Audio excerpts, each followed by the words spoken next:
Toto je skanzen, ktorý zaspal dobu.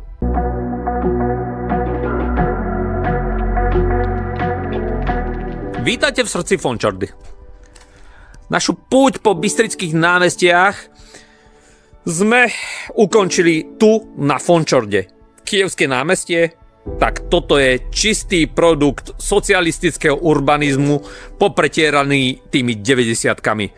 Betón, sklo, železo. Podľa všetkých predpokladov by malo, akože vlastne musí mať mesto svoju tvár, nie len funkciu. A kyjevské? To je momentálne len funkcia bez tváre. Miesto, ktoré vznikalo ako ambiciózny uhol so všetkým po ruke, sa zmenilo na tranzitnú zónu, kde sa človek radšej akože ani nepozerá okolo seba. Názov Kyjevské mal kedysi betónovať družobné vzťahy so sovietskou Ukrajinou. Dnes ten názov dostáva úplne iné grády, čo? Ale ten samotný priestor, ten zamrzol v ranom kapitalizme 90. rokov. Urbanista Peter Rusnák úplne že trefne pomenúva a bojuje proti tomu, čo vidíme všade naokolo a práve tu. Vizuálny smog, ako rakovina verejného priestoru, polepené výklady, hrdzavé konštrukcie, neriadená reklama tu dosiahli svoje estetické dno.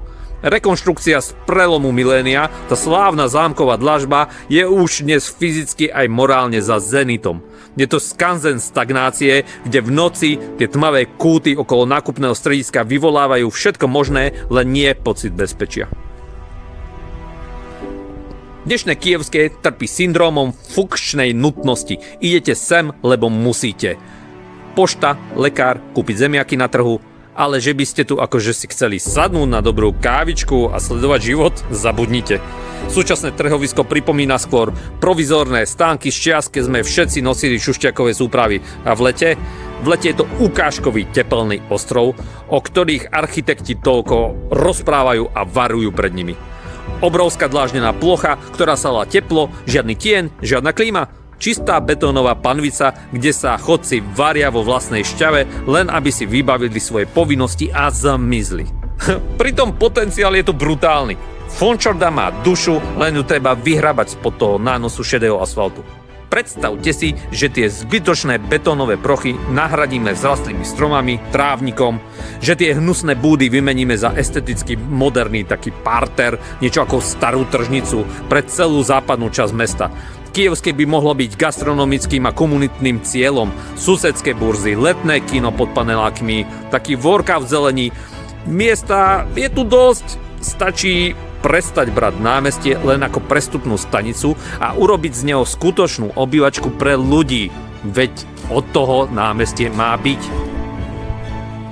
Kyjevské námestie je mementom toho, že sídlisko nemusí byť len nocľaháreň. Premena tohto miesta na moderné centrum by bola tou najlepšou investíciou do kvality života tisícov Bystričanov. Prestaňme sa zmierovať s priemernosťou, vizuálnym hnusom. Fončorda si zaslúži viac, než len funkčné provizórium. Po Bystrici sme si prešli place, čo sú vraj námestiami. Aspoň podľa názvu, ale je toho o mnoho viac. Sledujte môj profil. Čaute.